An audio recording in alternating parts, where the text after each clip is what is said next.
It's time for the Hockey Writers Grindline, a weekly show covering everything Detroit Red Wings. Brought to you by our own iconic top line of Wings writers. Sit back and enjoy The Grind. Hello, everybody, and welcome back to another Grind Line here at the Hockey Writers. I'm your host, Matthew Zator, and joined in by my co-host and defense partner, Devin Little. Devin, how's it going on another week? And, we haven't had some news at the beginning of the week. I mean, the lottery was done, but we'll talk about that. How's it going? Like we just were saying off air, the Red Wings stayed put, so that's a win in our book. But yeah, it's been a pretty good week. Always happy to be here with you doing this show. Let's get started. Let's go. Yeah, well, with that, let's get to our one good, one bad. We always like to start the show like this. Devin, a good and a bad from this past week. So my bad, I'm gonna say, let's start with the bad. Just the overall second round. I think that the first round was, exciting for a lot of reasons. Had some awesome upsets, had some great storylines, a lot of great games along the way, right? And now here we are, and we're kind of entering the back half of the second round. And one series is already done. Every other series is like, on the they're a team is one win away. Mm-hmm. There haven't been a lot of close games. It seems like every game has been a decisive victory for the team that wins. There's not, I think like the big Goliath that's left in the playoffs is the Maple Leafs, and even they're like, it's hard to call them a Goliath considering their playoff history. So there's not like, seems like every team is an underdog, and if every team's an underdog, then there's no underdog. So like, I don't know. It's just kind of like like I said, exciting as the first round was, the second round's just kind of been, it's all right. Let's move on to the next round.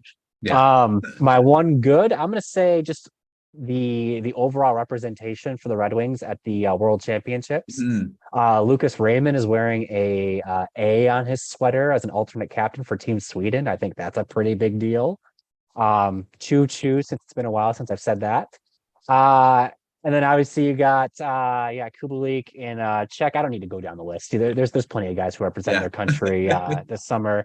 Exciting times, love to see it. Especially for a player like Raymond and even Berggren. I'm hoping that they use this time as grounds for them to develop as players, and maybe end their, the season's already ending, but basically head into the off season with some wind at their backs, right? So excited to see how they play, excited to see what this means for their development, and hopefully this leads to a fruitful summer for all Red Wings involved. Yeah, it's been good, the World Championship. Well, we talked about the guys that were going there. A few episodes ago, we talked about who was going to the World Championships, and it's great to see all that representation for the Red Wings and young players too. Like you said, it's not veterans, it's not all veterans. There's a couple of youngsters there, and Carter Mazur's already had a good start to his tournament, so we'll see if he can keep that going. And Team USA's win today, so that's great. And well, with that, I'll make that my good, because Carter Mazur's start to his World Championship, and he'd had I'm just gonna pull up the stats here. His first game, he set up the tying goal, and then and the thing is, being in these tournaments, you're playing against NHL players, and for the most part, like I say, there are some young players there too, some rookies, some prospects. There's some draft eligible prospects playing in this tournament. Leo Carlson playing for Team Sweden, and with Raymond, I believe. I don't know if he was on. He was on the line, so he is still. So that's great to watch what could have been. Yeah, because Leo Carlson, unfortunately, is probably going to go in the top 3, top 4. Not going to drop to the Red Wings unless they try to move up. We'll talk about that. And that's my good. So Carter Mazur's start to his World Championship.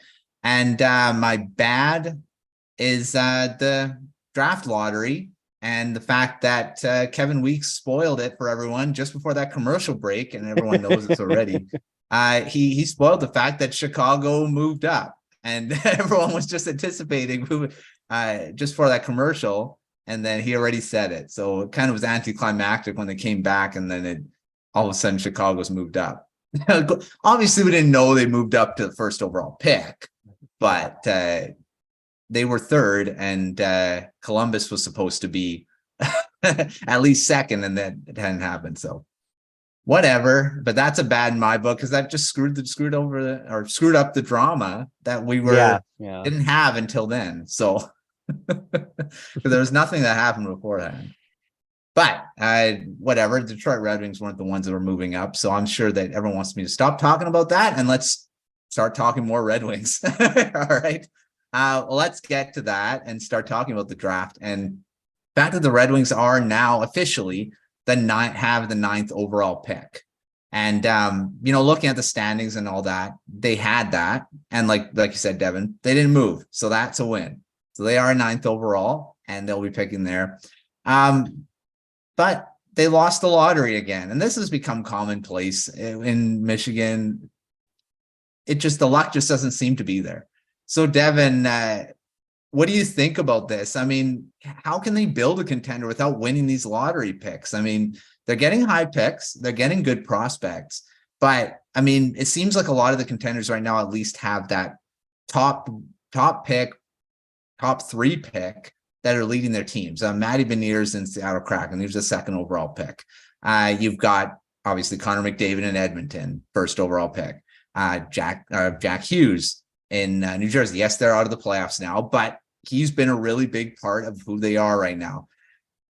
Can the Detroit Red Wings build a contender, but despite all this lottery luck not going their way?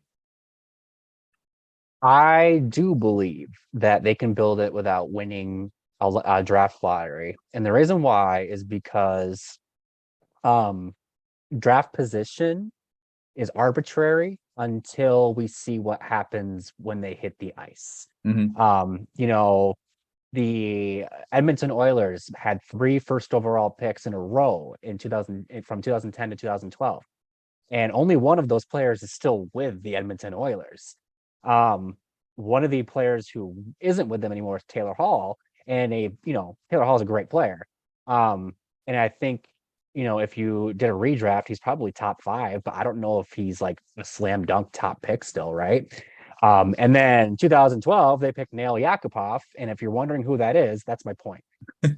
So what's my point here is that, the Philadelphia Flyers, they picked 2nd overall in 2017. They won the lottery. Nolan Patrick isn't in their system anymore. Yeah. So what matters, it doesn't matter where you pick, it matters who you pick, where you pick. 2019, the Red Wings picked 6th overall, right? They picked a guy named Moritz Seider. Obviously, that's still only 4 years ago, but if we did a redraft today, I think Seider's probably top 3. Mm-hmm. So the Red Wings got a top 3 talent without winning the lottery. That's how you build a contender, by hitting on the picks you do have and by getting excess value from where you are picking.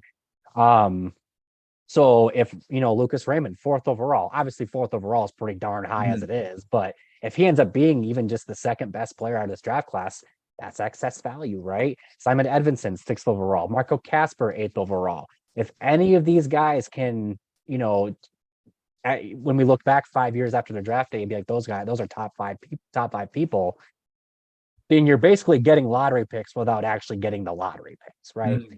And then also, it's not just about your first guys developing. None of that matters if you don't have other players to supplement that talent. So for the Red Wings, that means, hitting on their 2nd, 3rd, 4th, and 5th round picks and 6th and 7th, right? Getting guys to emerge out of those rounds that come after the first rounds. Carter Mazur is a 3rd round pick. He looks pretty darn good. If he can become something, that's going to help. Even William Wallander, a 2nd round pick. You need him to become something. Albert Johansson was a 2nd round pick. You want to see him become something.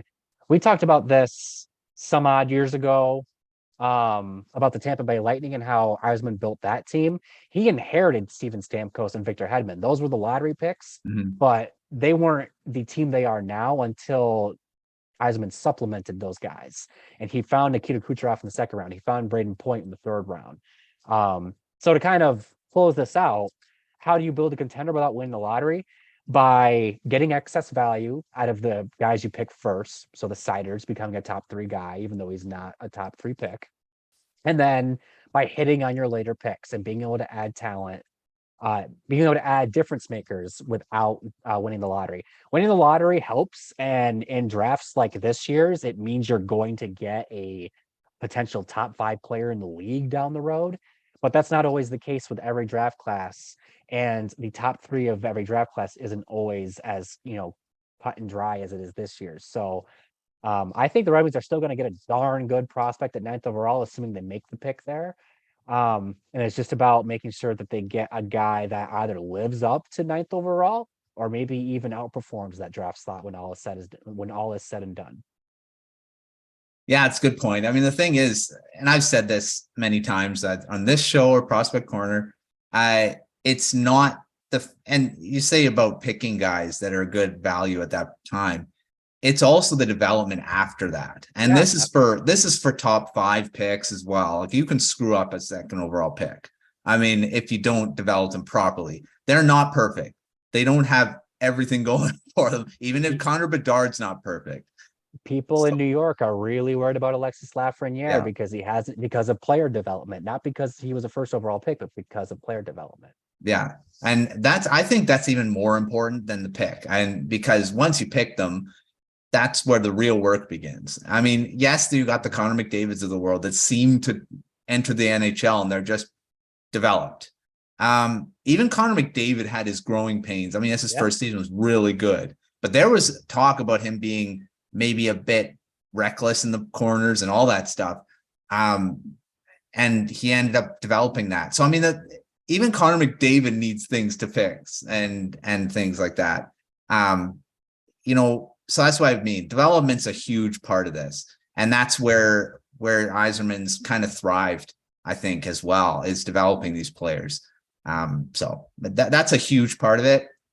And I agree. I think the Red Wings they're on a good path. I mean, even if they're not winning those lottery picks and getting these surefire talents that you for sure make the NHL and be an impact player, they're still getting guys that are looking like they're going to be that. So I'm not worried that they're not going to be able to do this. It's just, I think it may just take a little longer than, these big picks. They seem to come to the NHL faster than the others. So we'll see. I think it's going to be fun to see all these. Like I say, it's already fun to see all these guys develop and come into the league. We saw Marco Kasper, even just one game, his potential. So, and there's another guy that could potentially be an impact player, and he was not a lottery pick. So, but we'll just have to wait and see all this how this all develops. All right. Well, speaking of the draft, let's get to our off the rush and keep talking about the draft. Devin, I want to know some targets for that 9th overall pick. And now that we know it's 9, who do you have in mind at that point? Like I say, assuming they do make that pick. I wondered if you're going to ask me this question. So it's off the rush, so I'll kind of make this quick. There's a lot more I can say on this, and we'll probably talk about this in a future episode. For sure. But just to throw some names out there, I do think the Red Wings should look at David Reinbacher and Axel Sandin Pellikka, both of them, assuming at least one of them is available. And then some forwards I will throw out. Colby Barlow is one that catches my eye. Oliver Moore is one. So is Braden Yeager. And there's a few others too. What's his name? I'm drawing a Leonard. Leonard. He's another one as well. So I guess if I can summarize that answer, it's the Red Wings should have plenty of options. Yeah. So I'm still narrowing down who I actually kind of really want them to target, but there's going to be plenty of good options. Yes. Stay tuned. We will have a full draft preview with targets, probably the whole episode. We'll hopefully get a few other people on here to kind of give some of their input. So stay tuned for that. This was a teaser. I agree. I like all those names. I think one I really like is Axel Sandin-Pellikka. I think he's going to be a massive pick for whoever gets him. I'm hoping he drops a bit further to the team I cover, but yeah. But yeah, I think all those guys will, like I say, the Red Wings are going to have a lot of good choices at that 9th overall pick. So, like I said, that 9th, anything in the top 10, you're going to get a good player in there. So, stay tuned. All right. Well, before we move on to our comment corner, we got another couple questions that has got to pay the bills here, and here's a message from the Hockey Writers. Interested in writing for the Hockey Writers? If you have experience writing about hockey, are passionate about the sport, and are looking to take your writing to the next level, the Hockey Writers could be the place for you. Here at THW, you will have the opportunity to hone your craft at one of the world's largest and most respected hockey publishers. You will have control over what you write, be able to seek out media credentials, and be supported by a large network of writers and editors. Plus, you'll get paid for doing it. If you're interested and want to know more about team openings and requirements, please visit the Write for THW page on the Hockey Writers website. A link to that page is also listed in the description. All right. Well, like I said before, there's comment corner. We've got another 2 questions. Don, you're on a streak here. Keep it going. I don't know how many weeks in a row is that. It's quite a few weeks. This one by Don has is about Moritz Seider. Devin, you mentioned him already, so this is a good to keep it going. He is entering the final year of his rookie deal. Hard to imagine. It seems like he was just drafted, but he is going into his 3rd year of that entry-level deal. Got to start talking extension, unfortunately, and that big money is coming his way, I'm assuming. So, Devin, what do you think an extension will look like? And when would you make this offer for the extension? I mean, you can wait until the end of this year, but when would you do it? And what would it look like?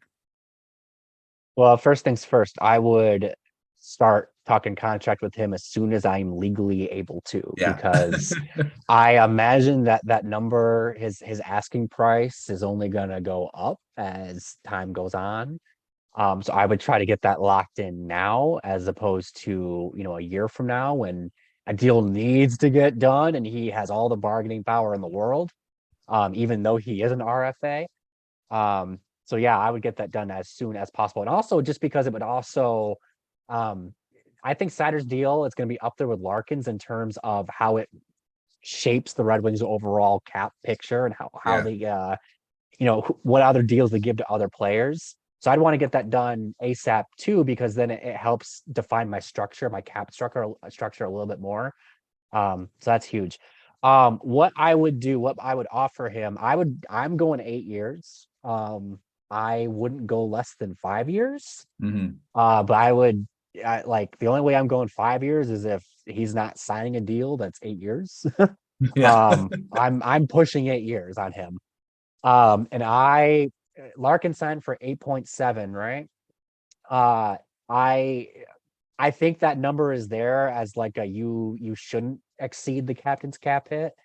So I would offer him anywhere from 8 to 8.5 million. I think that 8.5 would be a very good offer for him. But I also wouldn't be surprised if this goes on and doesn't get done soon and it gets done later, if that number does in fact exceed Larkin's number and maybe hits that 9 million number. We've seen a lot of young defensemen get big deals fresh off of their ELC. I'm talking Cale Makar, even like Darnell Nurse. There's Quinn Hughes. There's plenty of others. And I think that kind of set a precedent. And I think that Seider's going to have a lot of comparables they can point to and be like, this is how much he's paid. Help me out, right?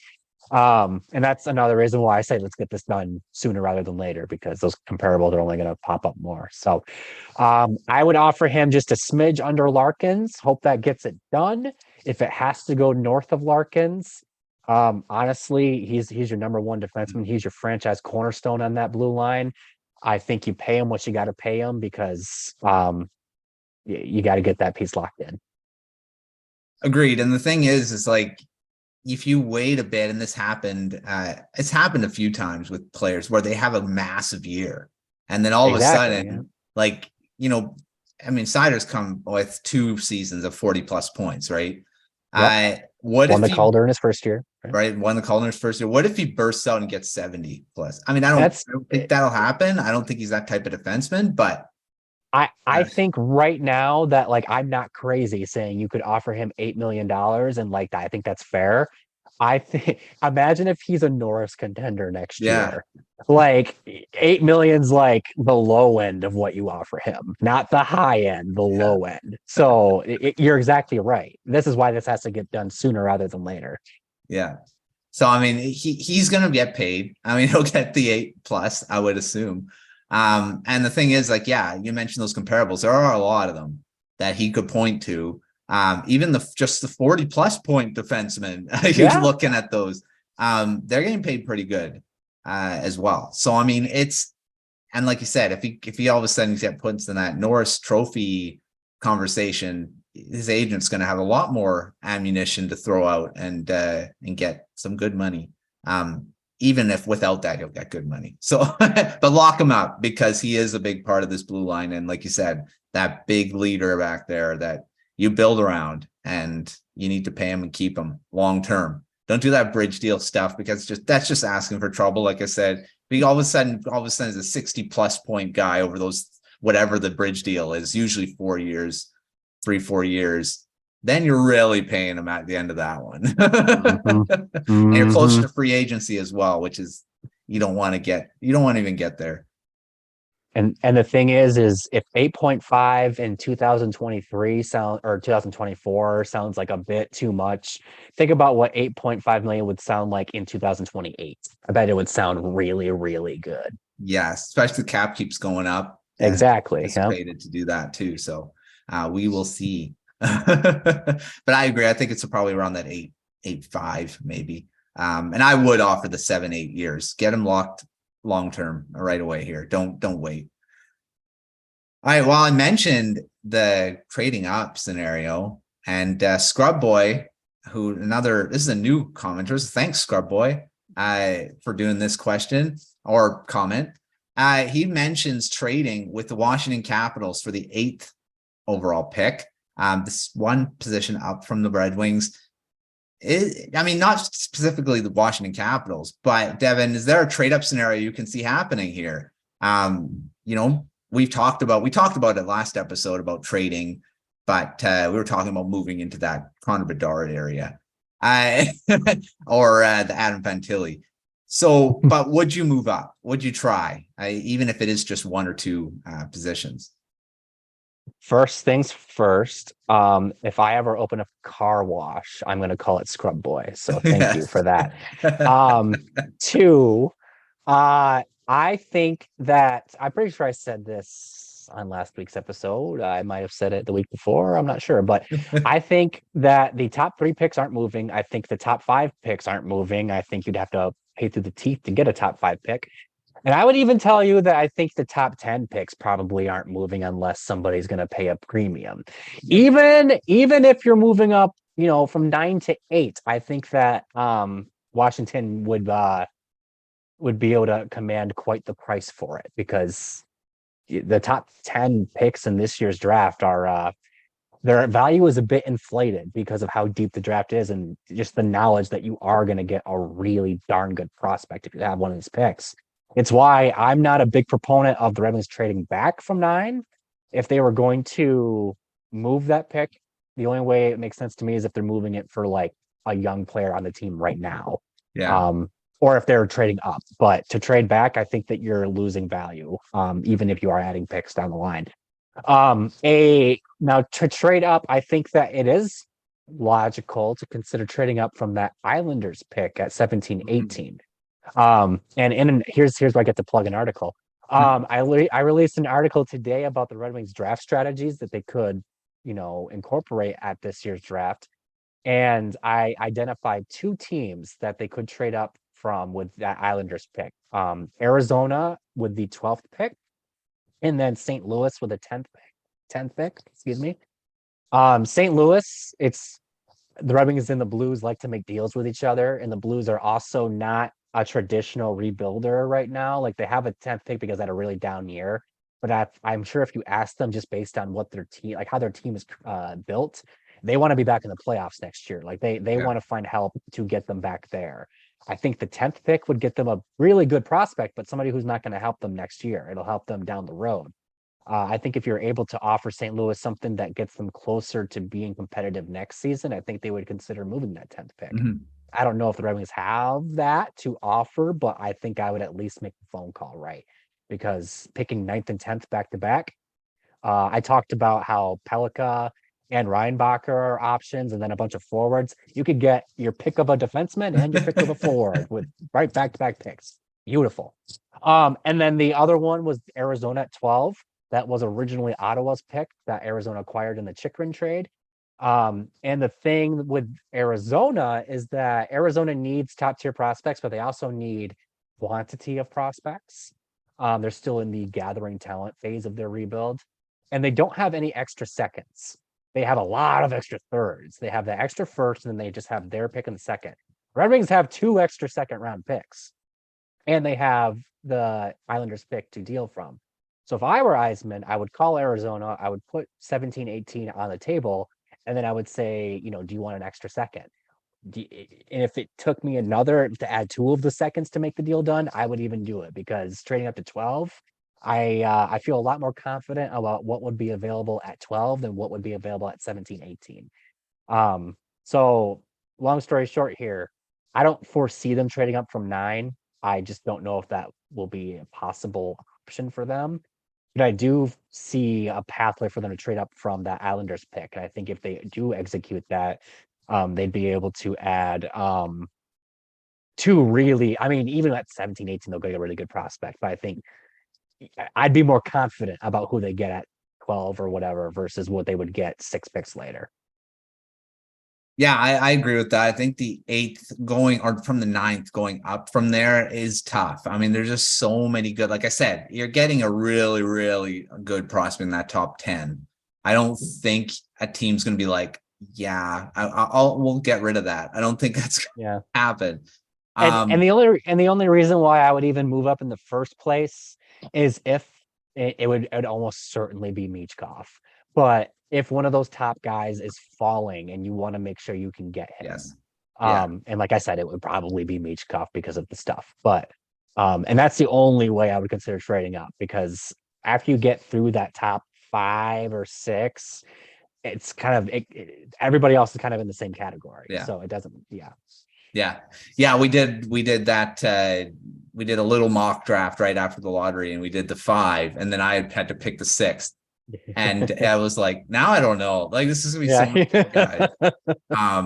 And just depends on the need of the team that as up there, whatever. And everyone says don't draft by need, but there are teams that should at that point, especially if you have an elite guy that you could fill a need. But yeah, I think that 8. I think the Red Wings stay the 9. I don't think they're moving anywhere with that one. But I do agree with that other pick. There's a lot more options for moving around with that one, because, like you said, packaging a second rounder in there to entice a team to do it. Especially Arizona, I think they'd be okay with doing that, because they already have that other top pick that they'll be using, and they could just gain some more for their rebuild, which I'm sure they'd be fine doing. So I think there is a path for moving up with that pick and moving closer to that top 10 to get, like you said, that 9-10 right back to back. That'd be a great scenario, because like you say, you can again not have another team swoop in there and grab your guy. You can be like, grab your 2 right in rank succession. So walk right up to the stage and just make 2 picks in one shot. 2 picks right at the one shot. There you go. Yeah, we'll see. This draft, I think, is going to be interesting to see what happens on the draft floor, and probably nothing will happen. Sounds like you've been through a few of these. Yeah, there's so much anticipation, and no trades happen. So, but we'll have fun just having the picks, even if there's no trades. It's fun to see how where everyone kind of goes.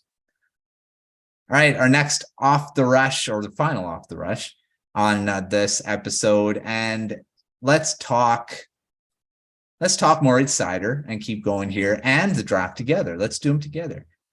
Here's the question.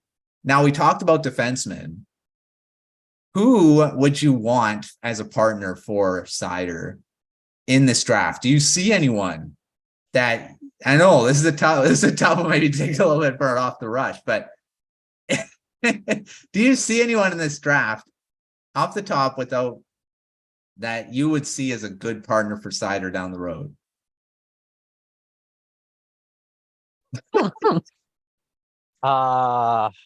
I'm so deep into trying to find Edvinson's partner out of this draft that like it hasn't even occurred to me to think about who would be Seider's partner. Oh, geez. This is why it's an off the rush. Yeah, for real. What's his name? Gulyayev or something like that. Yeah, it's a good one. Yeah. He's the first one that comes to mind. Or I'm on the spot here, so I'll say him. There's definitely other options out there that would make sense. You just really get this is probably the first off the rush in a long time where I do not have a good answer ready for you. Yes. My goal. It's all good.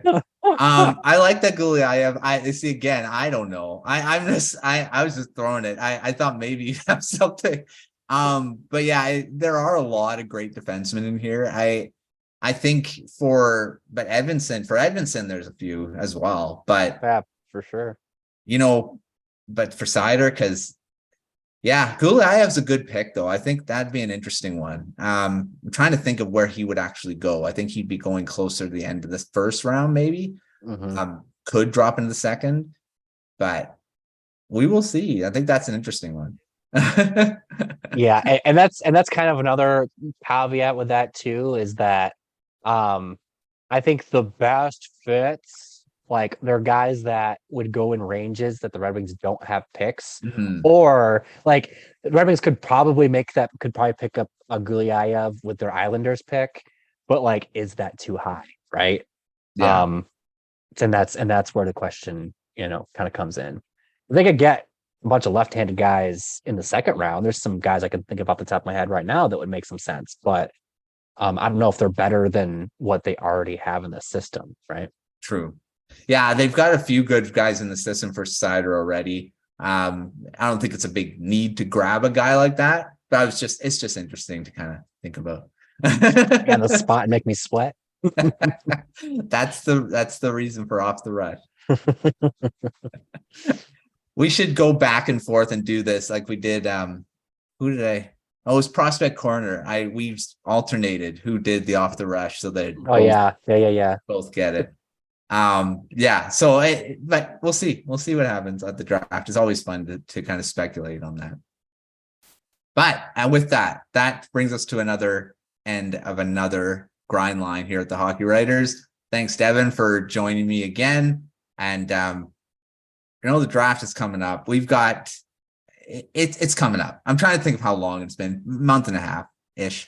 We're counting down the days here at the Hockey Writers. We got prospect profiles coming out. We got draft targets. There's quite a few for the Red Wings already out, and plenty more to come. The whole team is working hard on those on that draft content. So if you want to know about anyone draft targets, make sure checking out that Red Wings page, because they're coming. I know what each of you have targets you're working on. So Devin, give us a preview. Which one are you thinking of working on, just to kind of give us a teaser? I've already mentioned his name already. The first one I'm going to be working on is Reinbacher. So stay tuned on that one. But like you said, Matt, it's more than just Reinbacher. We're going to be having all sorts of draft candidates coming out, especially because they have 2 first rounders this year. Yeah, so stay tuned for that. There's lots of stuff coming. And again, we'll have an episode on draft targets as well, talking about them, and not just the writing. We'll have the discussion as well. So keep those comments coming. If you want to see a draft target, put it in the comments, because while they put it here, or they'll write about it. So throw those in the comments. Ones you think the Red Wings should be targeting, and we'll talk about that as well. So keep those comments coming. Don, putting you on the clock again, put another one. Keep the streak. And Scrub Boy, throwing another one as well. I mean, we love the comments, love the questions. Follow us on Twitter at THW Grindline. And again, you can throw those comments, send us a an @ and Twitter as well, and we can do those there too. And follow all the Hockey Writers content, and like this video, subscribe to the YouTube channel if you haven't already, and make sure you're joining us for another Grind Line next week.